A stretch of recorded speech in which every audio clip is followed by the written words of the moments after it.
Okay, there's lots of things you can do inside Logic to customize your workspace and the area that you're working in to make it more functional for you and the project that you're working on. For example, if you're in the studio, you may wish to be able to quickly navigate between a full mixing screen and a full arrange page, for example, or a zoomed arrange page for intricate audio editing. So actually customizing, laying out your work area can make the whole process of using a software package like Logic easier and quicker for whatever purpose it is you're using it for.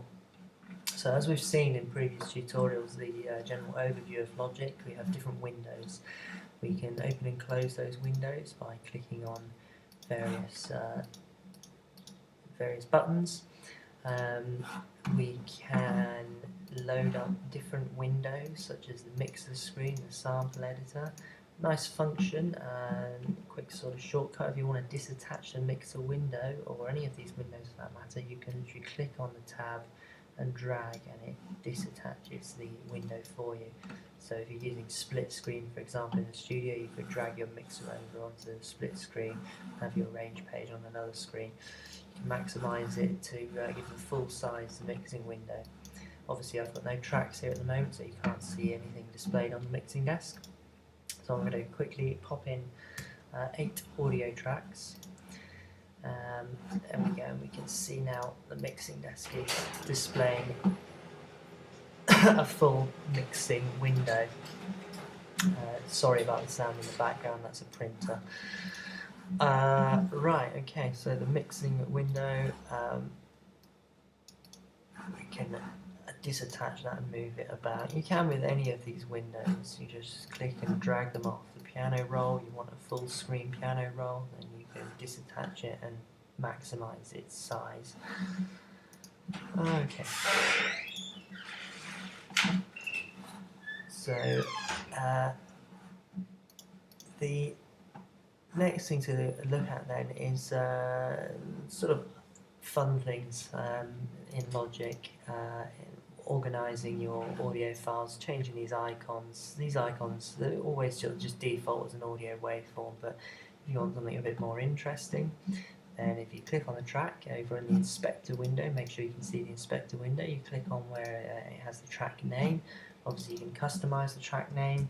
So if we call this one kick drum, and I wanted a picture of a kick drum, you can click on the little arrow drop down menu. You have an icon option here, and lots of rather nice looking images. So this is a bass drum. I'm going to choose a picture of a bass drum. Now, you know, it's up to you whether you want to use those icons or not. For ease of use in Logic, sometimes it's quite nice to assign an icon. It means you can instantly look at the arrange page and tell what the sound is. Although, to be honest, just giving it a track name and properly labelling it is usually sufficient enough. Okay, we record a little section of audio on this track. I'll just record my voice. Okay, hey, 1, 2, 2, 2. Alright, so I'm recording on input 1, that's my microphone. Just recorded a little bit of my voice. You can see, if I zoom in, there is the waveform of my voice. Quite quiet, this microphone, but there it is. Okay, so this when you do a bit of recording, it creates a region. You'll end up with lots of regions all over your screen as you start to do more and more recording. If you wanted to change the colour of this, you can click on the region, you can click on the colours option up here, and you can colour it. Which again, that can be quite useful as well. If you've done put 8 mics on a drum kit and you've got 8 regions, then maybe you could colour all the drums in red, all the backing vocals in a blue colour, or whatever, and it just enables you to sort of quickly look at the arrange page and see what's going on and what's where. So that's the kind of the fun stuff, if you like. Pretty straightforward. Let's look more at organising and working with screen sets. I'm going to do another tutorial which looks at creating navigation switches, a bit like on an internet website, which allow you to navigate through different screen sets more effectively. But a quick way of doing it, we've got screen set options up here. And the easiest way of loading a different screen set is by pressing a button, 1, 2, 3, 4, 5, 6, 7, 8, 9, the keypad buttons on your keyboard. So when I press 1, it loads up this screen set 1. And I'm going to go onto the screen set and I'm going to lock that because this is what I want for my number 1 screen set. I'm going to press number 2 and it should load up screen set 2, which looks slightly different from screen set 1. And I'm going to change this screen set. What I want to see on screen set 2 is just the mixing desk. So I'm going to disattach the mixing console.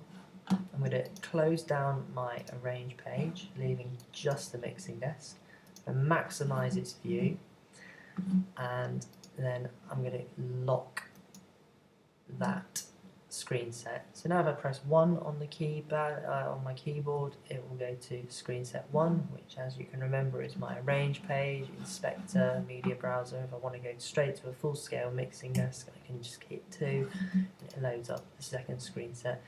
And you can create as many screen sets as you like, really. I think you're allowed up to about 20 different screen sets. You might want to rename the screen sets. It will show them, the more you create, the more it will show on this screen set drop down menu.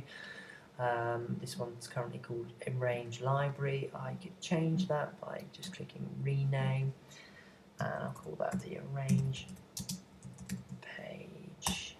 Okay, and now I've called my other one Mixing Desk, which seems to make sense. So you can quickly navigate through screen sets, which is really handy, especially if you don't have a dual screen. It can be quite nice just to get a full screen overview of the mixing desk and the arrange page if you're working in a studio. So that's a little bit there about customizing what it is you're seeing, customizing your template in Logic.